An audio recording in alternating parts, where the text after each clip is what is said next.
sejahtera bagi kita semua. Pada kesempatan kali ini, saya akan memaparkan presentasi materi dalam audit investigatif pada bab interogasi. Sebelumnya, perkenalkan, nama saya Elisa Putri Agustin, NIM 1805520103, Program Studi S1 Akuntansi, Fakultas Ekonomika dan Bisnis Universitas Tugu Bang Semarang. Presentasi ini saya buat untuk memenuhi penilaian ujian akhir semester 7 pada mata kuliah audit investigatif yang diampu oleh Bapak Arif Gunawan Dwi Nugroho. Pada materi yang akan saya jelaskan kali ini meliputi bab interogasi, pada apa saja pengertian dari interogasi, langkah-langkah dalam interogasi, dan yang terakhir adalah mengenai perilaku non-verbal dalam interogasi. Interogasi. Seorang investigator harus menguasai teknik dalam tahapan akuntansi forensik, baik wawancara maupun interogasi. Sebagai langkah awal dalam tahapan akuntansi forensik, wawancara dan interogasi ibaratnya sebagai fondasi bagi investigator. Teknik wawancara dan interogasi oleh auditor dalam menjalankan tugas audit merupakan salah satu teknik yang berupaya untuk mengumpulkan keterangan yang merupakan bagian dari keterangan saksi sebagai bukti di pengadilan, memahami objek pemeriksaan, menguji keterangan yang telah didapat sebelumnya, dan melengkapi keterangan yang lain, serta untuk tujuan-tujuan spesifik lainnya. Dengan melakukan teknik wawancara dan interogasi, maka akan memudahkan auditor dan investigator untuk mengumpulkan bukti dalam menunjukkan suatu atau menuduh suatu perbuatan fraud. Interogasi bersifat menuduh. Sebelum melakukan interogasi, investigator harus sudah mengetahui secara mendalam semua investigative information yang relevan tentang kejahatan tersebut, termasuk informasi dari saksi-saksi, informasi mengenai bagaimana kejahatan dan tersangkanya terungkap, informasi latar belakang mengenai tersangka yang akan diinterogasi dan tersangka lainnya, serta lain-lainnya. Sebelum saya membahas tentang interogasi lebih lanjut, saya akan menjelaskan ciri-ciri antara wawancara dan interogasi. Banyak seseorang yang menyalahartikan atau menyamakan antara interogasi dan wawancara. Perbedaan yang pertama yaitu wawancara bersifat tidak menuduh dan bersifat netral. Ini perbedaan utama antara wawancara dan interogasi. Sekalipun investigator mempunyai alasan untuk percaya bahwa yang bersangkutan terlibat dalam kejahatan atau ia telah berbohong, substansi dan caranya bersifat non-aksuatori ketika melakukan wawancara. Dengan cara dan nada yang bersifat tidak menuduh, investigator dapat mengembangkan hubungan yang menimbulkan rasa percaya dan hormat dengan orang yang diwawancarainya. Sedangkan untuk interogasi yang pertama bersifat menuduh. Seseorang yang bersalah tidak akan memberikan keterangan yang bertentangan dengan kepentingan pribadinya secara sukarela, kecuali apabila ia yakin bahwa investigator juga mempunyai keyakinan tentang kesalahannya. Karena itu, pernyataan yang bersifat menuduh seperti, "Anang, saya tidak punya keraguan sedikit pun bahwa Anda yang merencanakan tindak pidana korupsi ini," sangat diperlukan untuk memerlukan keyakinan investigator. Bandingkan jika pertanyaannya berbunyi sebagai berikut ini. "Anang, saya pikir Anda mungkin terlibat dalam merencanakan tindakan pidana korupsi ini." Dengan pertanyaan seperti ini, yang diinterogasi dengan cepat membaca bahwa ketidakpastian di benak si investigator mengenai keterlibatannya dalam merencanakan tindak pidana korupsi. Selanjutnya, yang diinterogasi ini semakin yakin bahwa sikap yang harus diambilnya adalah membantah keterlibatannya. Lalu, ciri yang kedua yaitu wawancara Tujuan dari wawancara adalah mengumpulkan informasi. Selama melakukan wawancara, investigator harus mengumpulkan informasi yang penting bagi investigasinya dan informasi mengenai perilaku dari orang yang diwawancarainya. Contoh mengenai investigative information yaitu seperti apa hubungan antara orang yang diwawancarai dengan orang tertentu yang dicurigai merupakan otak dari perbuatan tindak pidana yang diperiksa. Contoh lain, kapan orang yang diwawancarai kenal dengan orang tertentu yang dicurigai.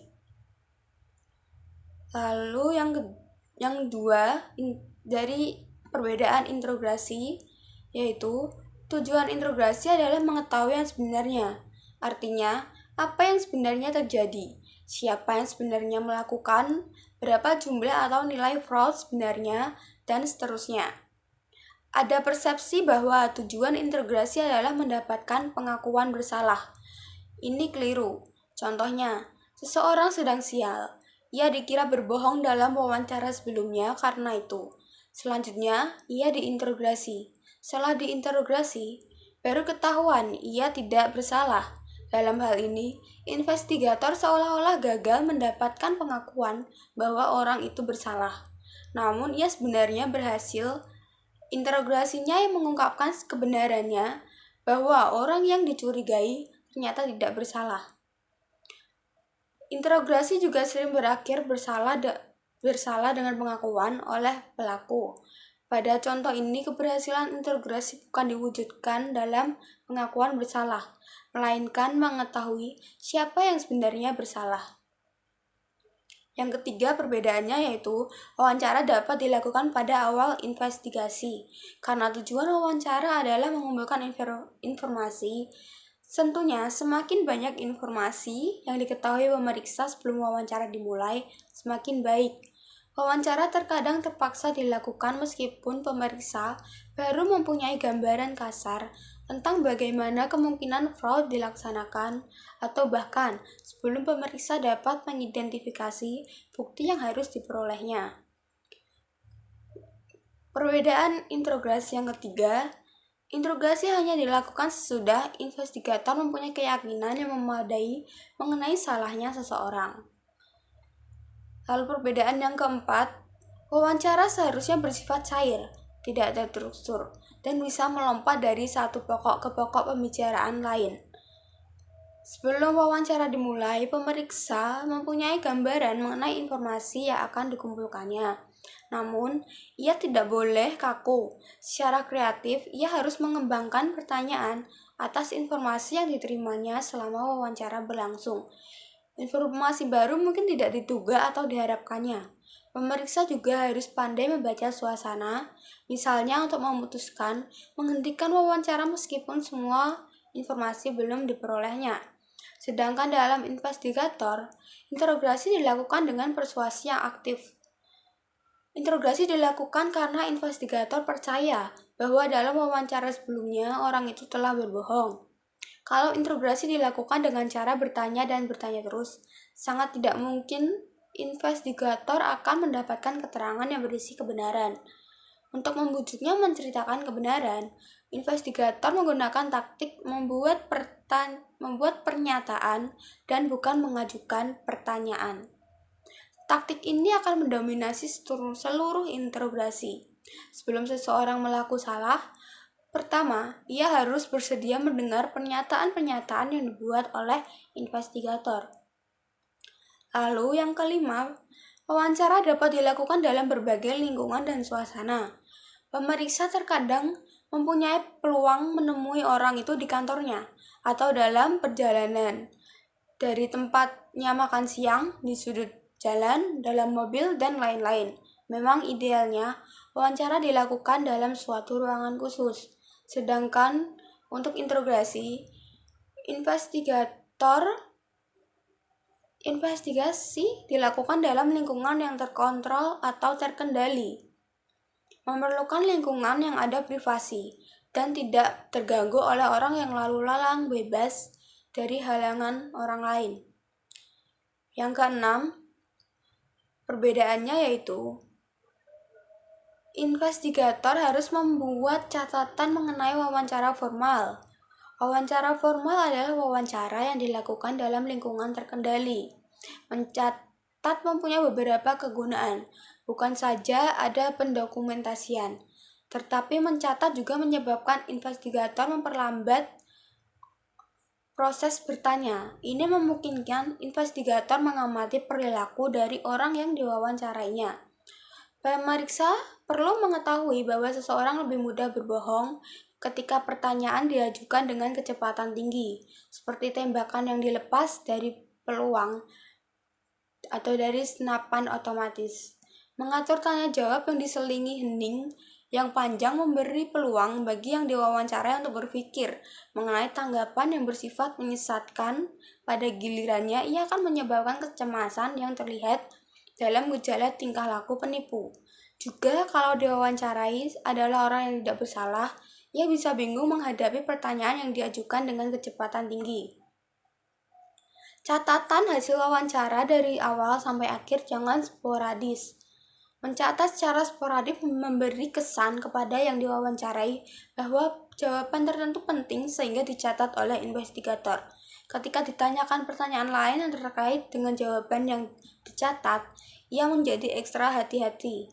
Mencatat secara sporadis akan menghambat arus informasi selama wawancara. Sedangkan bagi interogasi, investigator tidak boleh membuat catatan sampai sesudah tertuduh menceritakan yang sebenarnya dan berketetapan hati atau berkomitmen untuk tidak beringsut dari posisi itu. Membuat catatan terlalu dini akan mengingatkan tertuduh bahwa keterangannya akan merugikan dirinya. Bahkan, para pakar menyarankan bahwa bukan saja catatan dibuat sesudah tertuduh sepenuhnya mengakui apa yang sepenuhnya terjadi. Pengakuan itu juga harus disaksikan oleh investigator lain. Barulah setelah ada pengakuan yang disaksikan investigator lain, investigator mendokumentasikan pengakuan tersebut dan segala perincian dari pengakuannya. Selanjutnya adalah mengenai manfaat dari ruang interview atau observasi ruang. Wawancara secara formal dan interogasi dilakukan dalam suasana yang menjamin privasi seseorang. Yang ada dalam ruang wawancara hanyalah investigator dan yang diwawancarai. Ini sifat alamiah manusia ketika mempunyai masalah pribadi yang ingin kita bagi dengan orang lain. Kita berusaha mencari tempat yang aman, tidak diganggu atau terganggu oleh orang lain. Sifat alamiah ini kadang terlupakan oleh investigator. Sifat alamiah ini semakin menonjol apabila kita menduga seseorang melakukan suatu perbuatan pidana. Pertimbangan ini semakin mendorong perlunya ruang-ruang khusus untuk melakukan wawancara. Selanjutnya adalah materi pembahasan mengenai langkah-langkah interogasi. Sebelum memasuki langkah 1 dari interogasi, tersangka dipersilahkan duduk dalam ruang interogasi selama kurang lebih 5 menit. Tersangka yang bersalah cepat menerka-nerka apa yang akan ditanyakan dan menjejal otaknya dengan jawaban-jawaban.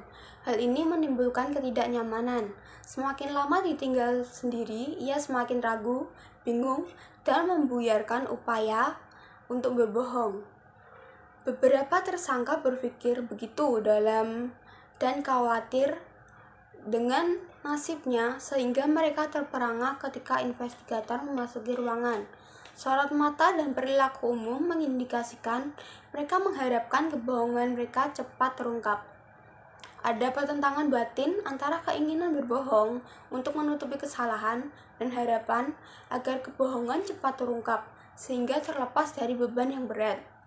Tersangka yang tidak bersalah umumnya melihat wajah investigator tanpa merasakan beban atau tekanan batin.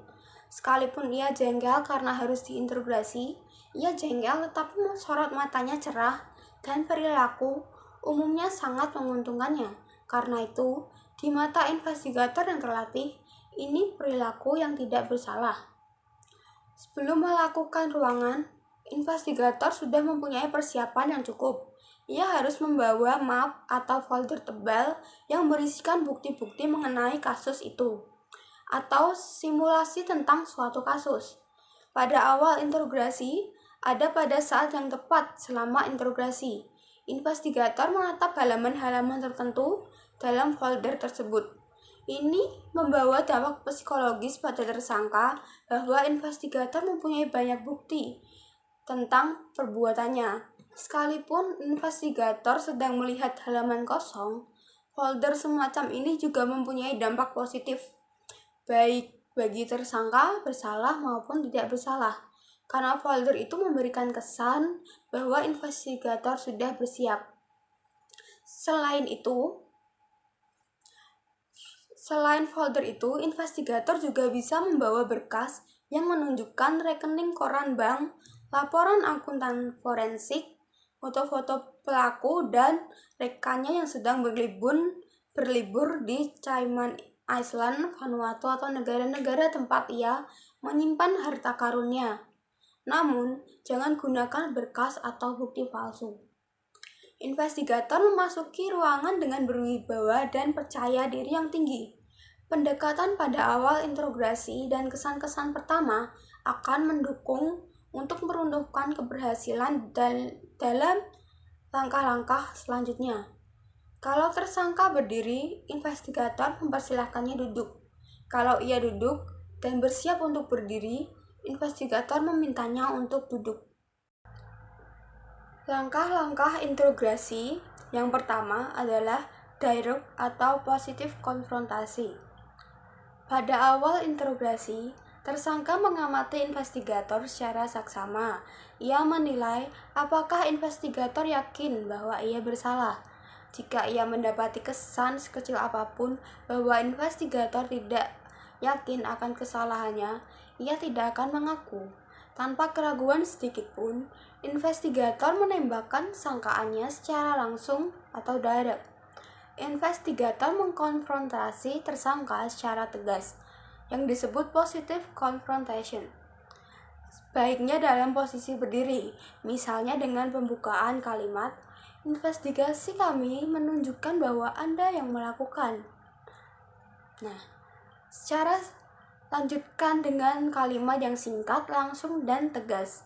Direct dan positif sambil membuka halaman tertentu dalam folder yang berisi bukti. Perhatikan, investigator mengawali interogasinya dengan pertanyaan yang mengesankan.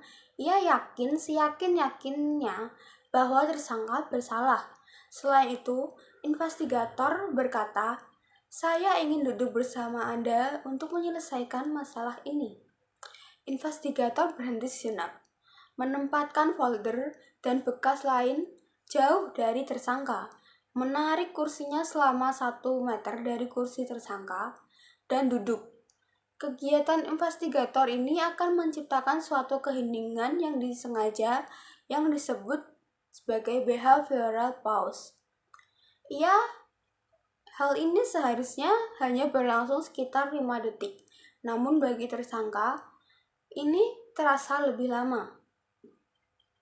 Tujuan jeda perilaku ini adalah mengevaluasi tanggapan verbal dan nonverbal si tersangka terhadap direct positif konfrontasi.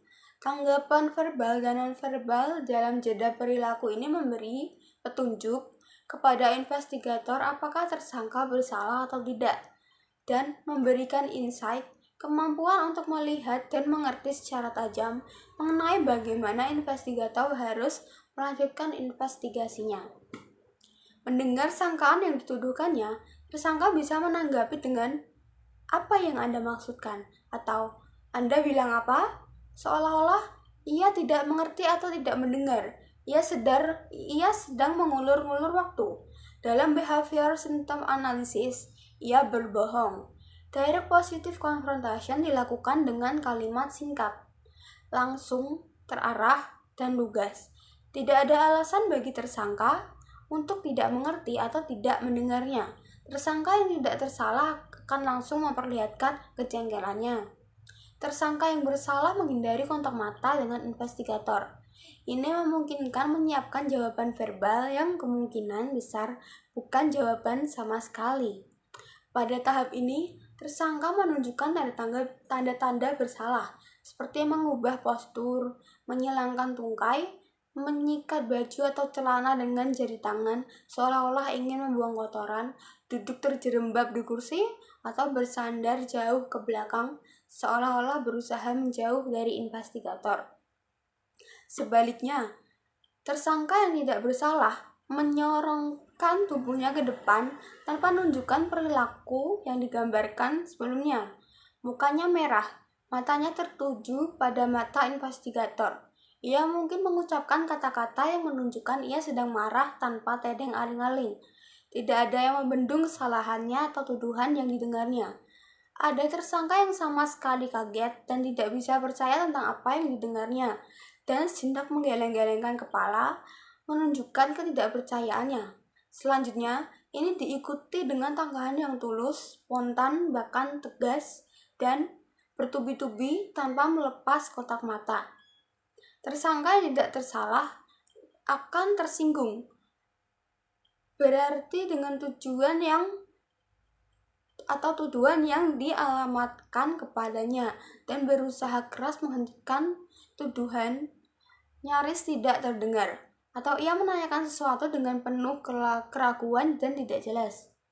Untuk menghindari terbongkarnya kedok, tersangka yang bersalah mendramatisasi gerak-gerik fisik, menggerakkan kepala ke depan dan ke belakang, menyisir atau bahkan mengacak rambutnya untuk memberi kesan putus asa. Ini juga taktiknya untuk menghindar kontak mata. Ia mungkin juga berbicara keras atau berteriak untuk mengintimidasi investigator untuk mengakhiri interogasi. Investigator tidak boleh terkecoh dengan taktik ini. Tersangka yang bersalah tidak akan menyerah dan langsung mengakui kesalahannya. Terlalu banyak yang dipertaruhkan. Ia akan kehilangan pekerjaan, reputasi jatuh, teman-teman dan masyarakat yang merupakan bagian penting dalam hidupnya akan menjauhinya, dan investigator harus menyediakan pintu keluar atau suatu sarana yang baginya memberikan kesan bahwa ini cara yang terbaik untuk mengakui kesalahannya. Investigator harus berhati-hati untuk tidak menjanjikan keringanan hukum sebagai ganti dari pengakuannya. Praktik keliru yang kita lihat dalam kehidupan sehari-hari ketika penyidik menawarkan, "Ayo ngaku, kamu nanti kubebaskan. Kalau tidak, kau dijebloskan ke penjara 5 tahun." Bukan saja praktik semacam ini salah dari segi hukum, tetapi juga menurunkan kredibilitas investigator. Investigator memberikan kesan ia sudah putus asa. Segera sesudah direct positive confrontation, investigator membuat transisi statement atau pernyataan peralihan. Berikut contoh pernyataan yang memanfaatkan. Yang pertama, aspek-aspek positif yang ada pada tersangka. Ia mungkin seorang pemimpin dalam masyarakatnya, seorang guru besar di perguruan tinggi, ayah atau ibu yang baik dikasihani putra-putrinya, dan lain-lain. Dalam hal ini, investigator bisa mengatakan, "Anda adalah seseorang yang terhormat dan saya menghargai hal ini.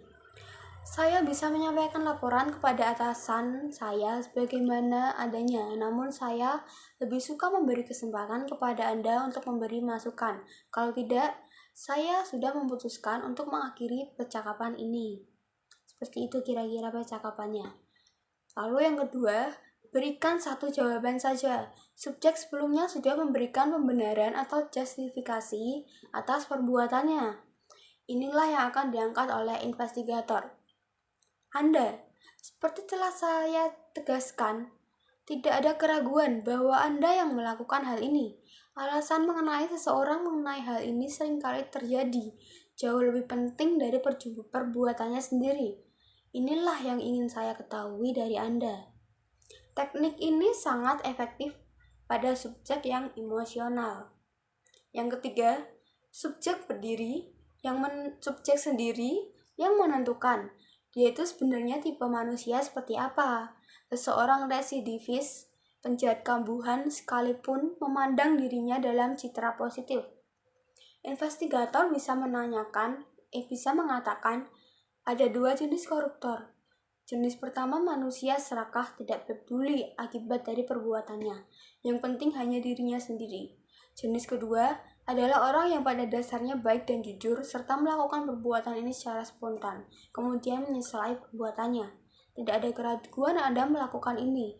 Yang ingin saya ketahui adalah Anda termasuk jenis manusia yang mana? Seperti itu. Lalu yang keempat, berapa kali subjek melakukan kejahatan semacam itu? Pernyataan transisi semacam ini sangat efektif apabila subjek diketahui melakukan kejahatan berulang-ulang. Kejahatannya tidak harus sama. Pernyataannya bisa berbunyi, kita bertemu sekarang ini hanya karena kami ingin tahu berapa kali Anda meminta kickback dari penyuplai. Kami sudah mendapatkan informasi dari beberapa penyuplai. Terserah Anda jika ingin memberikan informasi mengenai penyuplai lainnya. Kami hanya tidak ingin Anda dituduh menerima kickback dari penyuplai lainnya. Karena itulah Anda berhadapan dengan Anda sekarang. Perilaku tersangka dalam menanggapi transition statement memperkuat penilaian investigator atas perilaku tersangka dalam menanggapi direct positive confrontation di awal pada langkah 1. Timing yang tepat menghalangi mereka untuk mengatur perilaku verbal dan perilaku lainnya. Transition statement juga digunakan untuk memasuki langkah berikutnya. Langkah interogasi yang kedua adalah interrogation time. Satu perbedaan penting antara tersangka yang bersalah dan yang tidak bersalah adalah pembenaran atau justifikasi untuk melakukan kejahatan. Tersangka yang bersalah melakukan pembenaran ketika atau sebelum melakukan kejahatan, melemparkan kesalahan menjauh dirinya sendiri, dan menginternalisasi pembenaran untuk perilaku yang menyebabkan kecemasan. Itu merupakan hal naluri alamiah manusia. Interrogation time pada langkah 2 ini sebenarnya memperkuat pembenaran yang sudah dibuat tersangka. Karena itu, mudah sekali mengungkapkan denials atau penyangkalan dari tersangka dalam interogasi. Tersangka menangkap time yang ditawarkan investigator. Tersangka yang bersalah akan mendengarkan time ini dengan seksama. Sebaliknya, tersangka yang tidak bersalah tidak pernah memikirkan pembenaran untuk melakukan kejahatan itu dengan sendirinya. Ia tidak menangkap time yang dibicarakan investigator. Contoh-contoh dari time yang akan biasanya dilontarkan oleh investigator adalah seperti, dalam hal apa Anda bisa tergoda untuk mengambil uang perusahaan yang pemiliknya Anda kenal 20 tahun? Apakah Anda orang yang pernah mengajak Anda mengambil barang yang disimpan di gudang? Menurut Anda, dalam hal apa orang yang menjadi penyebab kebakaran pabrik perlu mendapat keringanan? Apa Anda menerima gaji suap itu merupakan kelaziman di sini? Melalui pertanyaan yang diajukan investigator, ia sebenarnya menawarkan jalan keluar bagi tersangka. Tersangka yang bersalah sudah membuat atau mencari pembenaran sebelum atau ketika ia melakukan kejahatan. Pertanyaan investigator yang berisi tema tertentu langsung ditangkap tersangka yang bersalah. Tema-tema itu biasanya berupa keadaan keuangan terdesak, manusia lain, atau keadaan sebagai kambing hitam. Semua orang juga begitu, dan lain-lain. Kalau tidak bersalah, tersangka tidak membuat justifikasi atau pembenaran apapun. Bagi dia, tema-tema yang ditawarkan investigator tidak merupakan umpan baginya. Bayangkan kalau Anda tidak bersalah dan interrogator mengajukan pertanyaan-pertanyaan di atas yang saya sebutkan tadi. Anda mungkin akan menggeleng-gelengkan kepala, bertanya kepada diri sendiri, apa sih yang dia tanyakan? Seperti seseorang yang semalam belajar matematika untuk keesokannya paginya, dan ketika kertas ujian dibagikan, ia menerima soal ujian akuntansi. Dari penjelasan tersebut, kita bisa membayangkan betapa berbedanya perilaku verbal paralinguistik, dan nonverbal yang ditunjukkan oleh tersangka yang bersalah dan yang tidak bersalah. Jika tersangka mendengarkan dengan penuh perhatian pertanyaan yang berisi tema-tema yang merupakan moral accuse baginya, atau ia mulai mempertimbangkan dan mendiskusikannya walaupun sesaat saja, reaksinya ini mencerminkan ia bersalah.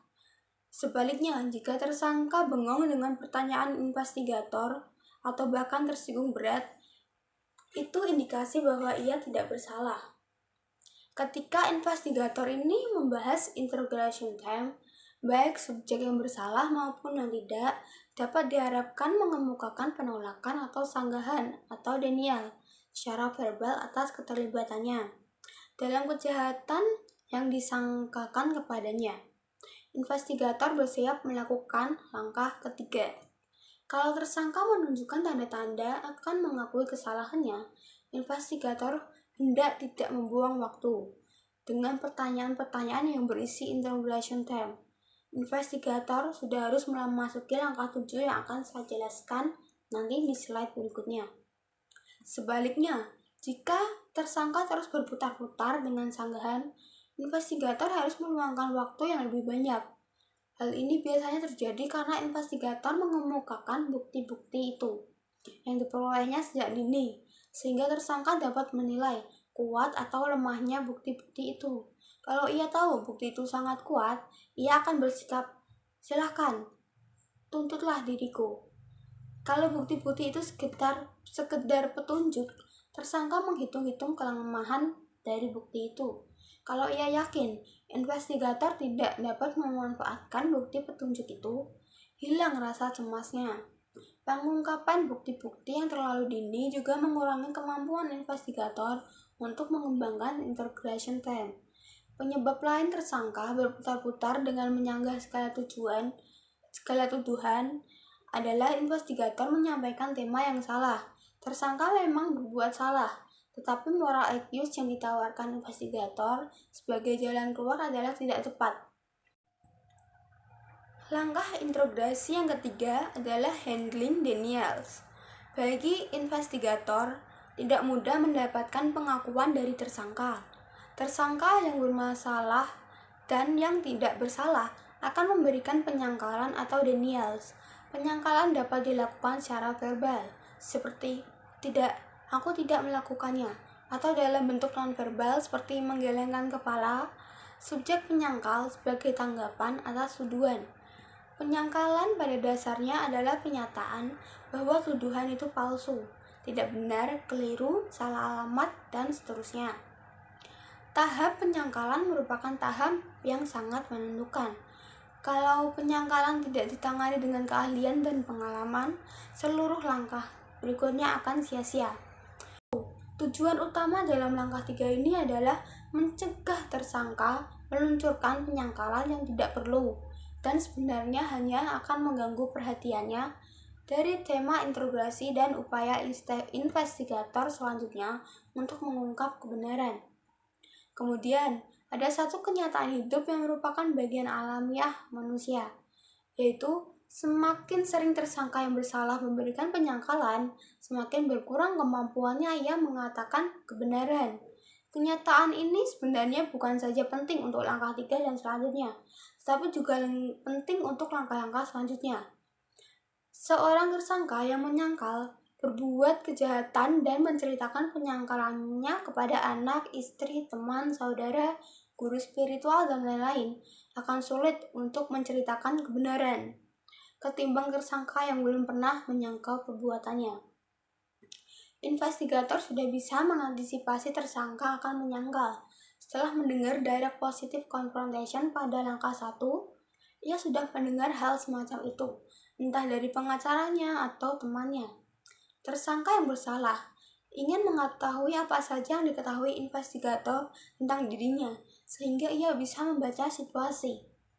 Karena itu, tersangka yang bersalah umumnya mulai mendengar informasi-informasi yang merugikannya dengan cermat ketika investigator membeberkannya. Saat ini, ia tidak akan menginterupsi percakapan untuk mengajukan penyangkalan. Kalau ia masih menginterupsi, interupsinya makin jarang. investigator berhasil menangani penyangkalan dan menolak ikut dalam permainan.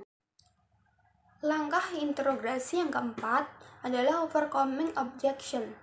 Dalam langkah ini, investigator berupaya mengatasi benteng pertahanan kedua dengan tersangka. Benteng pertahanan pertamanya adalah penyangkalan atau denials. Benteng pertahanan keduanya adalah keberatan atau objection. Tersangka yang melihat kesia-siaan dalam upaya menyangkal akan mengubah taktiknya dengan mengajukan keberatan. Dengan perubahan taktik ini, tersangka mengharapkan dapat mengambil alih kendala percakapan sehingga melemahkan keyakinan investigator bahwa ia memang bersalah. Perubahan taktik ini umumnya berupa pengajuan alasan tuduhan yang dikemukakan investigator itu salah. Namun, tersangka belum memberikan bukti bahwa ia tidak bersalah. Tersangka tetap mengajukannya dengan harapan akan memperkuat penyangkalannya. Pernyataan-pernyataan tersangka seperti ini disebut objection atau keberatan. Misalnya dalam pembobolan bank, tersangka akan mengatakan, "Tak mungkin aku melakukannya, aku tak punya pistol." Dengan mengajukan keberatan ini, tersangka berharap investigator akan membahas masalah pistol, sehingga ia dapat mengurangi kecemasannya melalui debat verbal yang mungkin akan dimenangkannya. Denial atau penyangkalan adalah strategi pertahanan yang alami dan digunakan oleh seorang yang bersalah dan tidak bersalah. Sementara itu, objection atas keberatan adalah strategi menyerang. Strategi menyerang ini hampir selalu hanya digunakan oleh tersangka yang bersalah. Proses interogasi pada langkah keempat ini memanfaatkan keberatan-keberatan yang diajukan tersangka untuk meyakinkannya menceritakan yang sebenarnya. Keberatan atau objection yang diajukan tersangka dirumuskannya dalam bentuk alasan ekonomi, agama, jabatan, atau moral mengapa ia tidak akan melakukan apa yang disangkakan kepadanya. Ketika tersangka mengubah strateginya dari denial yang bersifat defensif ke objection yang bersifat ofensif, investigator memenangkan langkah ketiga. Kemenangan ini janganlah dijadikan bekal untuk meneruskan teknik di langkah 3. Kalau investigator dalam langkah 3 berupaya mencegah tersangka melancarkan denial, investigator dalam langkah 4 justru memanfaatkan dan mendalami objection di dalam dialognya. Langkah 4 ini terdiri dari mengenali keberatan, menghargai keberatan, membalikkan keberatan. Selanjutnya adalah langkah kelima dalam interogasi, yaitu keeping the suspect's attention. Seperti dikatakan sebelumnya, tersangka tidak akan tinggal diam dan bersantai-santai. Ia ingin mendominasi percakapan atau memegang kendali dan mengatur dialog. Ia menyangkal langkah 3 atau mengajukan keberatan dalam langkah 4. Apabila investigator berhasil menghentikan penyangkalannya dan membalikkan keberatan-keberatan tersangka, maka tinggal satu strategi yang bisa digunakan oleh tersangka. Tersangka dapat meninggalkan ruang interogasi atau secara psikologis menutup diri dan mengabaikan semua tema yang diajukan investigator. Kita mungkin pernah mengalami situasi seperti ini. Sebagai mahasiswa, kita bosan mendengar kuliah atau sebagai peserta seminar. Kita letih mendengar uraian pembicara. Pikiran kita melayang-layang entah kemana. Kita menarik diri dari kuliah atau presentasi penceramah. Hal yang sama kita lakukan saat menghadap pejabat dan ia menceramai kita dengan retorika yang sudah kita dengar berulang kali. Kita withdraw.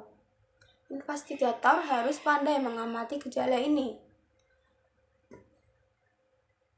Tersangka sudah kehilangan percaya diri atau ketangguhannya untuk terus mengemukakan ketidakbersalahannya.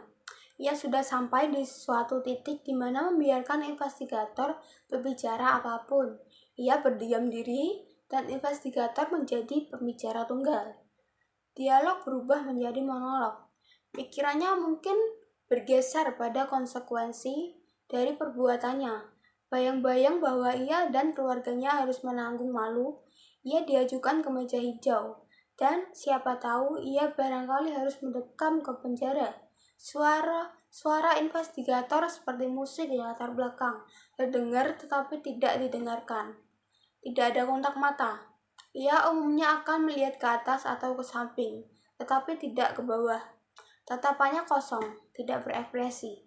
Alis, kening, dan mulut seperti dalam rekaman video yang berhenti. Tidak ada perubahan. Postur tubuhnya ke samping, menjauh investigator. Tangannya menyentuh lengan yang lain, dan salah satu lengan menumpang dagu. Ia tidak bergerak secara verbal, non-verbal, dan mental. Dalam tahap ini, kedekatan fisik, jarak kursi, investigator, dan tersangka, serta kontak mata sangat penting. Perilaku verbal dari investigator juga sangat menentukan dalam mempertahankan momentum ini. Kedekatan secara fisik akan mendekatkan tersangka secara psikologis kepada investigatornya. Investigator harus mendekati tersangka secara hati-hati dan bukan dengan menarik kursi secara mendadak dan menimbulkan bunyi yang keras. Investigator berupaya melibatkan kembali tersangka dalam percakapan. Salah satu caranya membuat pertanyaan yang bersifat hipotesis dan membujuk tersangka untuk menjawab. Langkah interogasi yang keenam adalah handling the suspect passive mode. Pada akhir langkah 5, investigator seharusnya berhasil menjalin hubungan yang baik dengan tersangka. Hubungan yang baik dalam hal ini berarti tersangka percaya, investigator jujur. Investigator berusaha keras mencari kebenaran. Dia bersedia membantu tersangka mengungkap kebenaran. Dalam bahasa Inggris, hubungan ini dinamakan rapport. Pada tahap ini, tersangka menyadari bahwa kebohongannya tidak menghasilkan keinginannya tadi. Karena itu, sekarang ia lebih bersedia mendengarkan. Ia menunjukkan sikap kalah, kepala tertunduk, bahu menurun, kaki lemas, mata berkaca-kaca, mentalnya berada pada titik terendah.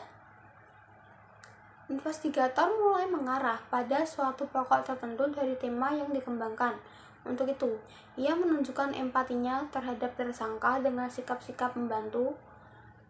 Ketika mengembangkan tema yang sudah dimulai dalam tahap-tahap sebelumnya, ia berusaha menemukan motif. Investigator mengajukan berbagai alasan untuk menunjukkan motif dari perbuatan tersangka sambil mengamati perilaku tersangka untuk menentukan alasannya dapat diterima atau ditolak. Ketika tersangka menunjukkan tanda-tanda memasuki passive mode, investigator berusaha mendekatkan kursinya dan melanjutkan dengan mencari motif. Sekaligus investigator menyiapkan tersangka untuk alternatif pertanyaan di langkah ke-7. Ketika mengulang-ulang kemungkinan penyebab tersangka melakukan perbuatannya secara simpatik, investigator mengajukan pertanyaan. Investigator dapat menggandaikan dirinya itu ayah atau kakak atau peran lain yang cocok dengan umur atau situasi tersangka, tetapi tetap dalam jalur mencari kebenaran.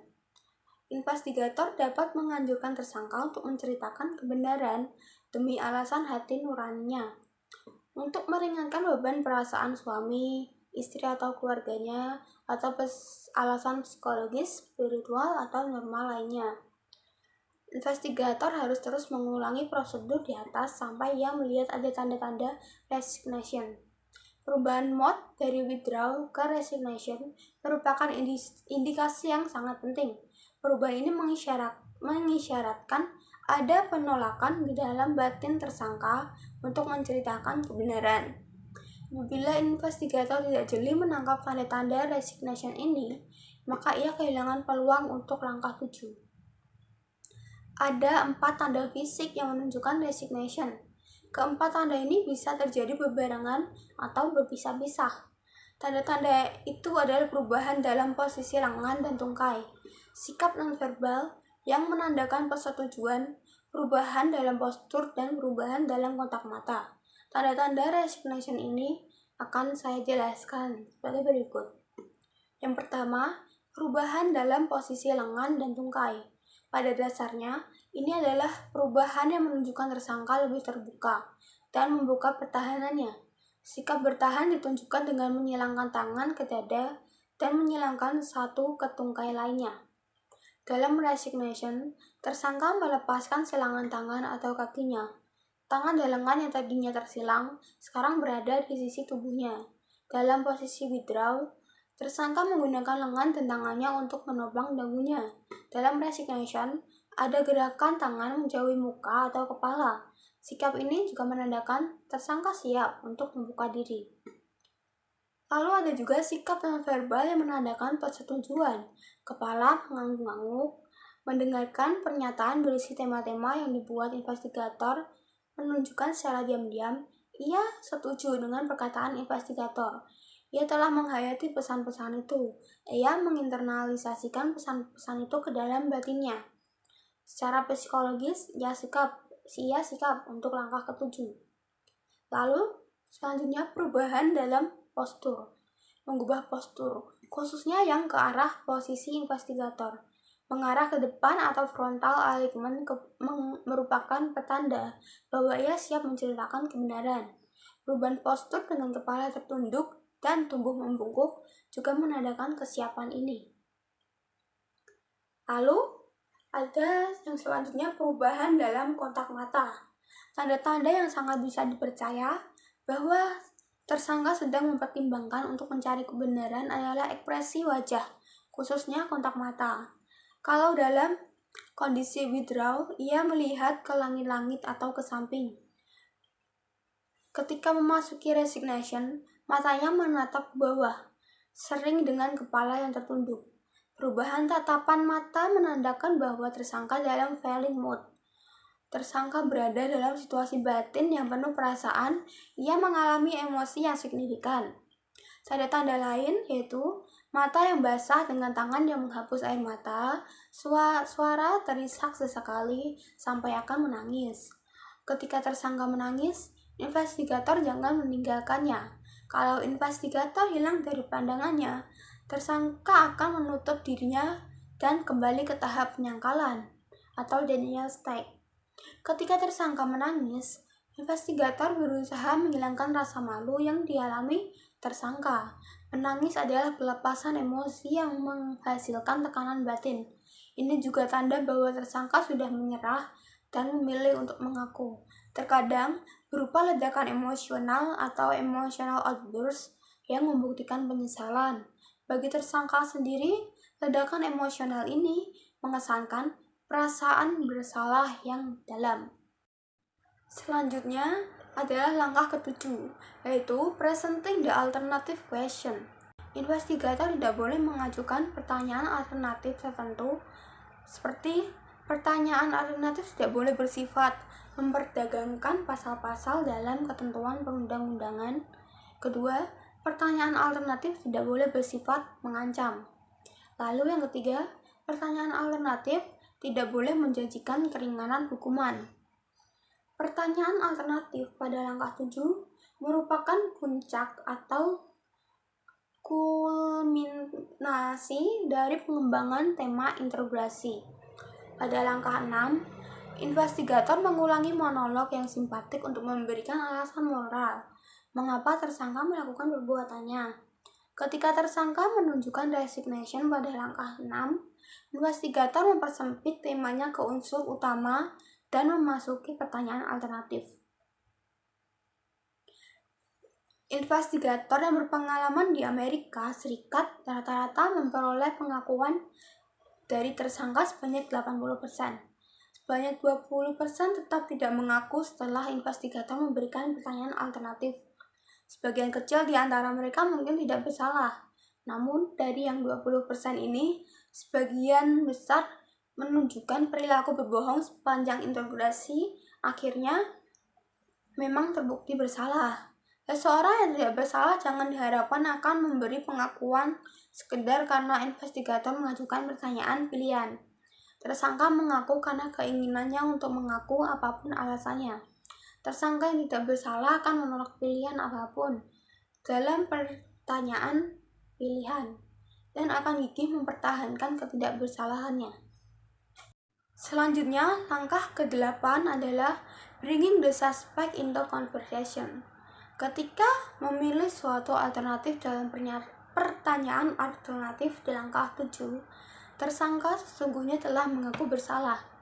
Dalam langkah ini, tersangka diarahkan untuk menceritakan perincian dari perbuatannya, yang pada akhirnya akan dirumuskan menjadi pengakuan yang bisa diterima sebagai bukti hukum. Perincian ini bisa berupa keterangan di mana uang disembunyikan, keterangan mengenai rekening bank, siapa saja yang terlibat dalam kejahatan, motif tersangka, dan lain-lain. Istilah tersangka diarahkan untuk perincian dari perbuatannya, tidaklah berarti bahwa investigator menyodorkan skenario dan tersangka tinggal mengiyakan. Melalui pertanyaan-pertanyaan investigator, tersangka menjelaskan seluruh perbuatannya dengan perincian mengenai apa, bagaimana, siapa, kapan, dan lain-lain. Pada langkah ke-8, hanya seorang investigator berada dalam ruang interogasi. Kehadiran orang lain akan membuat tersangka segan mengakui perbuatannya, apalagi memberikan perinciannya. Ketika investigator ini puas dengan pengakuan lisan dan perincian dari pengakuan lisan, investigator meminta investigator lain menyaksikan pengakuan lisan tersangka. Kalau ada investigator kedua yang menyaksikan pengakuan lisan, maka tersangka umumnya tidak akan menolak memberikan pengakuan tertulis dalam langkah 9. Ia menyadari sudah memberi pengakuan di hadapan 2 orang. Mengapa ia harus menolak memberi pengakuan tertulis? Seandainya ia menolak memberi pengakuan tertulis, ada 2 investigator yang dapat memberi kesaksian. Selanjutnya adalah langkah ke-9, yaitu the written confession. Pada puncaknya, tersangka memberikan pengakuan secara tertulis. Padanannya untuk kita di Indonesia adalah berita acara pengakuan atau dokumen semacam itu. Di Indonesia, investigator sering melakukan interogasi sambil mengetik jawaban tersangka menurut persepsi investigator. Pada akhir interogasi, tersangka diminta menandatangani berita acara pemeriksaan. Kelemahan dari cara ini adalah pengakuan tertulis ini tidak menggunakan atau tidak sepenuhnya menggunakan kata-kata, kalimat, atau bahasa tersangka.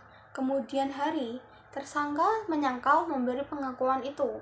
Penyangkalannya lebih mudah diterima orang-orang yang mendengarnya berbicara di pengadilan, karena struktur kalimat dan ungkapan bahasanya berbeda dengan apa yang tertulis dalam berita acara.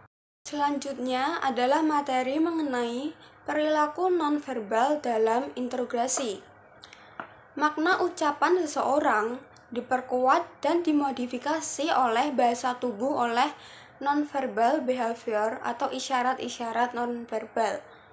Dalam bahasa sehari-hari, kita sering mendengar ungkapan, tatap mataku agar tahu apakah Anda menceritakan kebenaran. Banyak penelitian sosial menunjukkan bahwa 70% dari pesan-pesan yang dikirimkan dalam komunikasi antar manusia terjadi pada tingkat nonverbal. Di sisi lain, perilaku nonverbal cukup rumit untuk dievaluasi, sering menimbulkan interpretasi yang keliru, dan evaluasinya harus dilakukan dalam konteks ini, atau substansi verbal yang disampaikan pembicara atau subjek. Perilaku nonverbal yang pertama adalah postur. Kita mulai dengan mengevaluasi sikap atau postur. Postur atau sikap ketika diwawancara mengungkapkan keterlibatan emosionalnya, rasa percaya diri, minat, apakah ada minat, pikiran melayang entah kemana, atau cuek habis-habisan. Subjek yang jujur mempertahankan keterlibatan emosional, minat, dan percaya diri yang tinggi dalam menyampaikan pernyataannya. Postur tubuhnya tegak, searah dengan investigator sehingga ia siap berdialog secara langsung. Ketika membuat pernyataan-pernyataan penting, ia mencondongkan tubuhnya ke arah investigator, seperti ia ingin menggarisbawahi apa yang dikatakannya. Kalaupun ia menyilangkan kaki dan meletakkan satu tungkai di atas tungkai lainnya, hari ini dilakukannya dengan santai dan nyaman, seperti gambar di samping. Dalam wawancara selama 45 menit, ia mengubah-ubah posisi dan perubahan postur dilakukan secara kasual. Bayangkan perilaku anak-anak yang asik menonton kartun kesayangannya dan mengubah-ubah perilakunya secara santai dan kasual. Subjek yang berbohong terlihat dari gerak lamban, seakan tidak berjiwa, terjerembab dalam kursinya.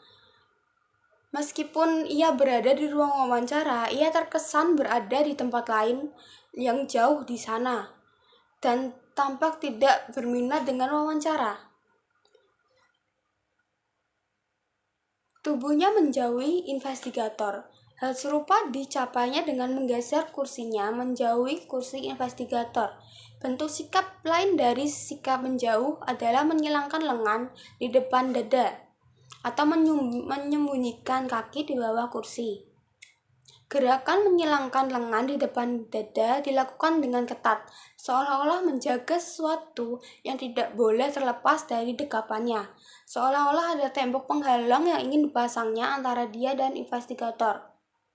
Perilaku nonverbal yang paling mengungkapkan subjek berbohong adalah kemampuan mempertahankan postur selama wawancara berlangsung statis dan tidak berubah.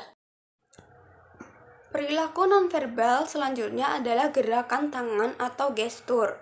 Sebagai tanggapan atas pertanyaan investigator, subjek dapat melakukan 3 jenis gerak tangan. Yang pertama, subjek tetap tidak melibatkan dirinya, tidak ada gerak tangan sama sekali. Ini merupakan tanda bahwa ia tidak mempunyai percaya diri terhadap jawaban yang sudah atau akan diberikannya, atau ia memandang pertanyaan-pertanyaan itu tidak penting. Kedua, tangan menjauh dari tubuh, seperti orang berpidato atau guru yang sedang mengajar. Gerak tangan seperti ini disebut perilaku menjelaskan atau illustrating behavior. Yang ketiga, tangan mengarah pada bagian tubuh. Gerak tangan ini disebut perilaku menyesuaikan atau adaptor behavior. Illustration behavior sering lebih ditunjukkan oleh subjek yang jujur. Ketika subjek jujur menceritakan pengalamannya yang berhubungan dengan kegiatan fisik, investigator akan melihat gerak tangan ini. Gerak tangan ini kita saksikan ketika seseorang menceritakan bagaimana perilaku menyodorkan amplop berisi uang sogokan dan ia menolaknya. Selain itu, seseorang wanita yang menceritakan bagaimana ia diperkosa atau sopir taksi yang menceritakan bagaimana ia menyerahkan uang di bawah todongan.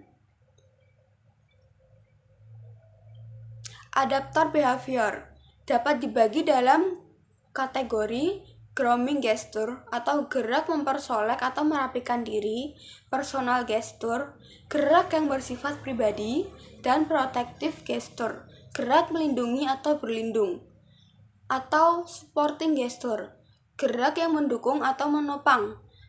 Contoh dari grooming gesture atau menyisir atau membetulkan letak rambut, menggosok-gosok atau mengebas-ngebas baju atau celana, seperti akan membuang kotoran, pasir, atau debu, mengambil sesuatu dari lengan baju, memeriksa kuku, merapikan dasi atau kaos kaki, dan lain-lain.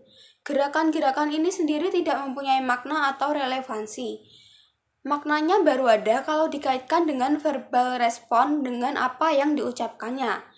Para pelawak memanfaatkan gerak ini ketika mereka mengucapkan sesuatu sembari memelintir kumis palsu, membetulkan dasi, dan gerakan lain. Kemudian gerakan dan ucapannya menimbulkan, bayangkan adegan lawak dan gerakan lain kemudian di mana karyawan ketahuan menggosipkan atasannya, kemudian ia membetulkan baju, kaki, kaos kaki, dan celananya.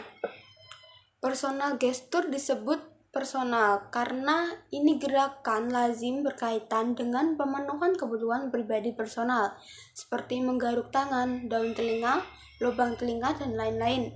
Namun kali ini tanpa ada rasa gatal. Orang yang menggosok-gosok tangan biasanya karena rasa dingin, tetapi kali ini tidak ada kebutuhan akan hal itu. Contoh lain, mengetok meja seolah-olah mengikuti irama lagu. Gerakan mengetuk seperti sedang memetik gitar, dan lain-lain. Timing dari gerakan ini menandakan bahwa subjek tidak nyaman dengan pertanyaan investigator. Dalam protective supporting gesture, tangan mengarah atau membuat kontak dengan muka. Misalnya, tangan diletakkan di pipi untuk mendukung atau menopang kepala. Gerakan ini mencerminkan keterlepasan emosional subjek dari apa yang sedang berlangsung. Bayangkan, penonton TV mendengar komentar sepak bola saat istirahat yang dianggapnya tidak bermutu. Padahal ia sudah tidak sabar menantikan pertandingan babak keduanya. Gestur ini wajar-wajar saja. Misalnya di tengah-tengah wawancara ketika tingkat pembicaraan sudah memasuki wilayah aman. Namun, ini adalah gestur yang mencurigakan. Patut dicurigai ketika tingkat pembicaraannya adalah mengenai pokok kejahatan atau fraud. Subjek yang berbohong menggunakan protective gesture, seperti menutup mulut dan menjawab pertanyaan melalui celah-celah jari jemarinya. Ia seolah-olah percaya bahwa jari-jarinya dapat menyaring ucapan-ucapannya yang tidak benar. Subjek yang tidak berbohong menghindari tatapan mata. Subjek yang berbohong menghindari tatapan mata. Dalam protective gesture, ia berpura-pura atau menggosok-gosok matanya atau mengusap-ngusap alisnya secara tidak sadar. Selanjutnya adalah gerak kaki. Ketika subjek menyilangkan satu tungkainya pada yang lain, ia mungkin menghentakkan satu kakinya ke tanah. Kalau hal ini sering dilakukannya, ini tanda kecemasan. Ini tidak usah berarti bahwa subjek berbohong. Namun, perubahan dalam hentakan kaki, misalnya dalam hal memulai atau mengakhiri gerakan secara mendadak, seiring dengan jawaban atas suatu pertanyaan, bisa merupakan indikasi subjek sedang berbohong. Ini berlangsung 1 atau 2 detik. Kemudian ia kembali ke gerak kaki yang normal. Gerak kaki juga bisa mengubah postur duduk si subjek. Dengan menapakkan kaki dan mendorong punggung ke sandaran kursi, bisa juga disertai dengan kursi berpijak pada dua kaki belakangnya. Ini adalah sikap yang menunjukkan subjek berbohong. Sikap yang dilakukannya sesaat sebelum atau selama menjawab suatu pertanyaan. Gestur terakhir adalah mimik muka dan kontak mata. Berbagai ekspresi atau mimik muka disebabkan oleh subjek yang khawatir karena kebohongannya akan terungkap. Ketidakpastian apakah ia akan berhasil menutupi kebohongannya atau mungkin kesadarannya bahwa kebohongannya sudah terungkap sehingga ia siap mengakui kesalahannya. Kenyataan bahwa ekspresi mukanya berubah sebenarnya sudah merupakan indikasi bahwa subjek berbohong. Sebaliknya, tidak adanya perubahan mengindikasikan subjek itu jujur. Dari semua perubahan mimik atau ekspresi wajah, yang paling sulit dievaluasi adalah kemarahan. Kontak mata antara subjek dan investigator merupakan salah satu perilaku nonverbal yang sangat penting untuk dievaluasi. Dalam budaya barat, kontak mata secara timbal balik menandakan keterbukaan, jujur apa adanya, dan trust. Subjek yang membohong tidak berani atau enggan menatap mata investigator. Ia akan menundukkan kepalanya secara santai, mengalihkan matanya ke samping seperti melirik atau ke langit-langit ruangan. Subjek berkurang kecemasannya jika ia tidak memandang investigator. Subjek bahkan menantang investigator seperti menatap lama matanya. Subjek yang jujur tidak khawatir memandang investigator, seperti anak-anak manis di taman kanak-kanak ketika menyimak pelajaran gurunya. Polos sekali, memandang mata gurunya tanpa rasa khawatir, dan mata berseri-seri secara spontan ketika gurunya mengatakan sesuatu yang menyenangkan. Bandingkan dengan kontak mata siswa SMA yang ketahuan sedang menyontek. Pasti berbeda. Berikut ini 5 pedoman yang harus diperhatikan ketika menilai kontak mata untuk menentukan apakah subjek tersebut berbohong atau jujur. Yang pertama, umumnya, subjek yang tidak melakukan kontak mata dengan investigatornya sedang merahasiakan sesuatu. Namun, investigator juga perlu mempertimbangkan kerusakan mata. Misalnya, tatapan mata orang jarang seolah-olah melihat ke sisi lawan bicaranya. Rasa rendah diri ketika bawahan berbicara dengan atasan, gangguan emosi, alasan budaya, agama, dan kepribadian. Kedua, untuk alasan apapun, investigator tidak boleh menantang subjek untuk menatap matanya. Tantangan yang sama sekali tidak bermanfaat. Subjek yang berbohong pun akan menerima tantangan ini. Tantangan ini justru menghapuskan peluang untuk mengamati perilaku non-behavioral yang sangat penting. Ketiga, investigator cukup mengamati kontak mata secara kasual saja, sehingga ia tidak membuat subjek menjadi tidak nyaman. Kontak mata secara kasual yang sesekali dibarengi tatapan tajam sudah cukup untuk menarik kesimpulan apakah subjek menghindari tatapan mata. Ini juga menghilangkan kecurigaan subjek bahwa perilakunya sedang diamati. Yang keempat, subjek tidak boleh diperkenankan memakai kacamata hitam, kecuali jika ia mempunyai penyakit yang mengharuskan menggunakan kacamata hitam dalam ruangan. Kacamata hitam menyembunyikan kontak mata, sehingga investigator tidak dapat menilai perilaku ini. Juga kebalikannya, investigator tidak boleh memakai kacamata hitam karena subjek seharusnya boleh mengamati sikap jujur atau minatnya terhadap pembicaraan melalui kontak mata. Hal ini menjadi lebih penting saat melakukan interogasi. Yang terakhir, kelima, selain investigator, jangan mengharapkan subjek terus menatapnya.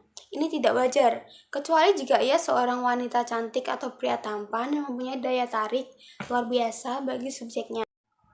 Akhirnya, selesai sudah materi yang saya sampaikan pada kesempatan kali ini mengenai audit investigatif bab interogasi. Kesimpulan dari materi yang saya jelaskan dari awal sampai akhir tadi, saya rangkum menjadi berikut ini.